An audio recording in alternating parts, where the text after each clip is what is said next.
Okie dokie, it is part 4 of the water repipe series. I'm not going to go backtracking. You guys are going to have to go watch those videos to catch up if you're trying to figure out how to pipe your entire house. Okay, today I have cut the pipes. We're going to be placing the pipes inside the wall. Okay, so I have these 2 pipes ready to go. They're 7 foot long. They're going to go from the water heater 2 foot over here through all the holes we did in our last videos. Okay, and they're going to come through here and go that way. That's what these 2 pipes are going to be doing, and I'm preparing the pipes and getting everything ready. That way, whenever I don't have to shut the water off yet, I can keep the water live on the copper pipes that we're abandoning. Okay, I'm going to prep everything. I've prepped the walls, now I'm prepping the pipes, and we're going to get everything in place now. That is what we're doing today. So those 2 pipes are prepped and ready. Remember, these 2 come down. We've already ran those from the water heater over across the attic because I can't crawl underneath the house and I can't crawl in the attic. So I had to fish these pipes over and they come down here and they feed my kitchen if you've been following along. We're gonna tap into these with some teas, hot and cold, and we're gonna run them down the cabinetry, all the way down the cabinetry, okay, to here. And I'm gonna run those pipes all the way across the top, 90 down, and then go this way into the kitchen on the other side. Okay, all the pipes will be able to be gotten to in the future. If anything ever breaks, I'll know it and I'll be able to fix it easily. Okay, so there's that. And I have not got those pipes cut yet because I'm about to go to Lowe's and buy more pipe. I didn't have quite enough. Okay, and then in here I have prepped these 2 hot and cold. They'll go down from right here. These 2 will connect to the pipes on the other side of this wall, and they'll run down with a 90 down to here, and we'll run them around this way over to here. So I have prepped those 2 to the right length, roughly the right length, and then these 2 roughly the right length. I'll have to cut these though for that corner because I don't think I'm gonna be able to run them without cutting them. So I'm gonna put 2 90s in this corner to come this way off of these 2. Everything is ready to start putting together, and I'm going to show you guys how to do that right now. Here is the stuff I'm going to be using, and I will drop this stuff in the description below if you need it. Here is the pipe cutters, the PEX cutters, okay? PEX crimper. You're going to need a measuring tape to get your cuts right. And then I have a container of 1/2-inch clips here to secure our pipes to the wood. We have 1/2-inch rings, a little box of that. And then you're going to need possibly some couplings, possibly some T's, and possibly some 90s. And matter of fact, I know we're going to need it all except for this one right here, but you might need this one. And they all work the same. So there they are. This is what we're going to be doing. Very simple, very basic. So if you want to pay your plumber $9,000 to $20,000, go ahead and do it. This stuff right here is about 50 bucks, maybe $100. And of course, you're gonna need a roll of blue and a roll of red. And I'll be putting all this stuff in the description below too. I'm gonna show you guys how to do one connection, and they're all exactly the same, whether it's a T or a 90 or a coupling or whatever. First, you're gonna take your pipe cutters, put it on there, and kind of wiggle it back and forth as you slowly cut through the pipe to get a clean cut, okay? Now that we have a clean cut and your pipe's not all damaged, okay, you're gonna put a ring on it before you insert. Take your 90, insert, okay, push it all the way down, and then take this crimp ring, and you don't want to slide it to the very end like this, and you don't want to slide it down too far like this, and you don't want it to be all cockeyed, like sideways or crooked or anything. You're going to slide it down just a little bit, okay, let's say right there.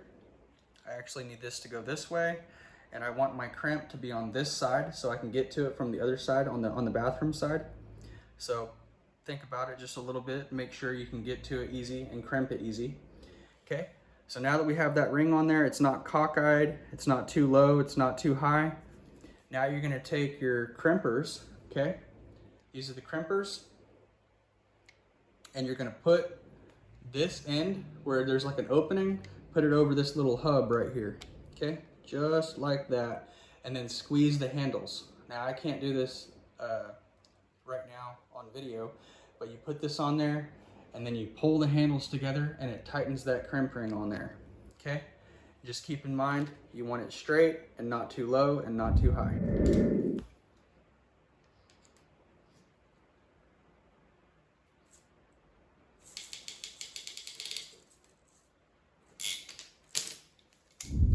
Now I'm gonna feed both of these pipes right where they go.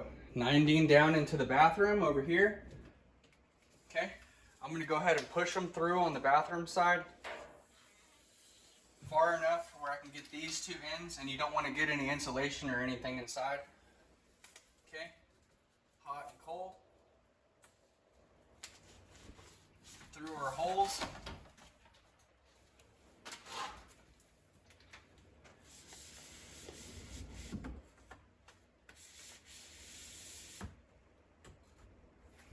So you can see I have these two pipes, these new ones, ran through the new holes, and we're not going through these two holes yet because I have to turn the water off and cut those out, and then I'm gonna run these directly through those same holes once I shut the water off and cut those out. They run this way, and there is my 290s right there where I can access them. We're not getting any junk inside the lines, okay? And you can put tape on those lines if you're fishing it through a lot more stuff than I am. With these 90s on there, there's nothing getting inside going up because the 90s are facing down. So keep that in mind. You can also blow it out if you do get something in there. Okay, now I'm gonna go to the other side. We'll leave this just like this for now. Remember, ready to go through there, which will kick us in. Two pipes, two more PEX pipes running in the side right here. Okay, they'll go right in here and come right out in those two spots right there. That's all I'm doing. Now we are on the bathroom side. You can see there's my 290s ready to be connected to these two pieces, which are already cut. Okay, I'm gonna fish these inside the wall right here behind the sheetrock and everything, which in my case there's like 3/4 inch plywood and sheetrock. But anyway, hopefully you don't have that. That was a nightmare. Now you're gonna put these two, I'm gonna run them down here to where I can see them down here then. Okay, and I'll bring you right back. Before I fish these pipes down, I went ahead and put tape on these because there is insulation in the wall, and I just don't want to mess with all that right now. So here you go, here's the tape, and I'm gonna fish it down through the wall now. And I also straighten these pipes out. You can bend this stuff around and straighten it out. Now our pipes have been fished through, and we haven't got anything inside the lines because they are taped, and they're right there if you can see them, the tape spots. Okay, now what do? Put your ring on it before you insert. Okay, ring on both, and then we'll connect those and push them down. Now the reason I put those on already is because, you know, it's going to be that much easier just to do it out there than it would be right here. So think about stuff like that ahead of time.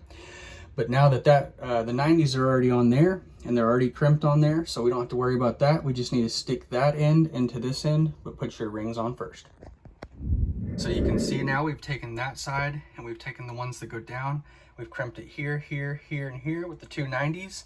Now we'll put those little braces, those little tackers to tack the pipe up, and we'll tack them up where they're straight, nice and neat. But I'm gonna keep going, and then we'll tack them all when we're done. What I'm gonna do now is take these long pipes, and I'm gonna fish them through this cabinet, through this hole, and that way, okay? We're gonna go ahead and run the pipes over to that corner. I'm starting by having too much extra on this side, which I'll cut off right where I need it, and then those pieces I'll end up connecting back over here. So I'm kind of doing it in reverse. But anyway, I've got the pipes drug all the way to this corner where I'm gonna put those 90s, and I have it all sitting right here. So I'm gonna insert, I'm gonna put a ring on it before I insert. So put the rings on the pipes and then insert. So now those are ran through. We've got them over to the corner. I have the crimps on and the 90s on, okay?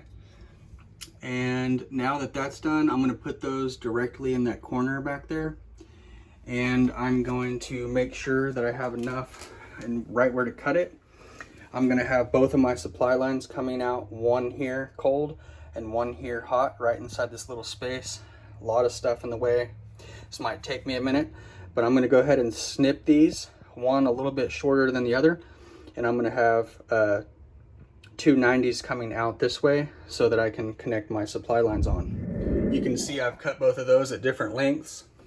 Here is the extra piece that I cut off of there, and that's now gonna connect onto those 90s running this way to connect to the ones we dropped down this way. Okay, but first I wanna explain this. These, since this is a tight spot, you can put some pieces together before you put other pieces together. So I've got these 90s already crimped on these two little short pieces, which are stubs. They're going to stub out, and we'll eventually move the supply lines onto these little stubs right here, and we'll crimp those on when we're ready. Okay, so I'm going to take these and I'm going to put them on there. But first, what are we going to do? We're going to put a ring on it before we insert it. Okay. I have these two stub outs on and those 90s, and everything is crimped. Okay, those are running over this way. These 90s over here are ready to go. They're crimped. These ones are done and crimped. So the only connection left is where these come down and this piece that goes from here to here. Okay, so what am I going to do there? Well, I have these two pieces, the cutoffs from the extra, because we went in reverse. And now I'm taking these two pieces, and the red, I've crimped a 90. I've done all this prefabricated, so it's easier, so I don't have to do all this inside that little tiny spot below the toilet. I'm going to connect the one coming down to this 90 to go over to the sink. And this one, it doesn't just go to the sink, it goes to the sink and the toilet. So it's going to come down to this T, go over to the sink, and then it's going to go this way for the stub out, and the 90, okay, for the toilet supply line. Now, all I have to do is connect this end to here and those ends to right here. We've got those 90s connected, going from the laundry room and water heater on that side, going down the wall, okay? And this was the connections down here. We've got everything connected. There's the T for the water going this way. And of course, this stuff is flexible, so it can go down and up. We can straighten it all out when we're ready, okay? Now, there's the T, there's the 90 for the red because the toilet has no cold, the toilet has no hot, so the hot goes directly over to the sink right there. This blue goes over to the sink with the T, and it goes left over here and stubs out for the toilet supply line, which will connect here. Okay, those are running through the holes we drilled, and they're coming over here into that corner. We've 90'd and coming this way, okay? And here you are. I made a mistake that I wanted to mention to you guys. Right here, the red has a 90 coming out, and that's the end of the red for here. But the blue, I forgot there's actually an outside silcock, an outside faucet right there. So I had to cut that 90 off of that and put a T on instead to run that line over that way.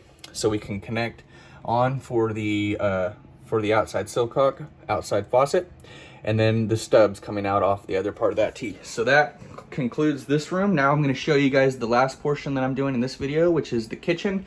And I'm going to make a separate video on how to run a pipe in the attic over to the shower, which I have prepared here. And we're going to run a cold down from the ceiling instead of down from the floor, which is where they come right now inside the concrete. And I'm not jackhammering the concrete, so that's why I'm going to run it from the ceiling instead, because I can't run it through here. I'd have to cut more holes up and around and all and we're not going to do that. I'm going to run it up in the attic somehow, probably by cutting holes in this ceiling so that I can fish it through by hand. I'll make a whole video on that. So follow me over to the kitchen. Okay, so here it is. It is done, and you can see I have a hot and a cold right here sticking out with my little clips, okay? We'll eventually tie in here with T's. Very simple. Okay, there they are, side by side, running at the top of the cabinet where nobody will ever, where it won't be in the way of anybody, and I, as a landlord, can get to it at any time in the future. Very simple, very easy, coming out, and it's gonna go over. Right now I have them hanging down, but they're gonna go over here, and I have not cut the hole through the wall yet, which I'm gonna cut down on the lower portion behind the fridge, and I will do that probably here in a few days whenever I'm ready to cut through into that cabinet and start messing up the tenant's side on the other side of this wall. So follow me over to the next video where I'm gonna be running pipes through the attic. See you guys there.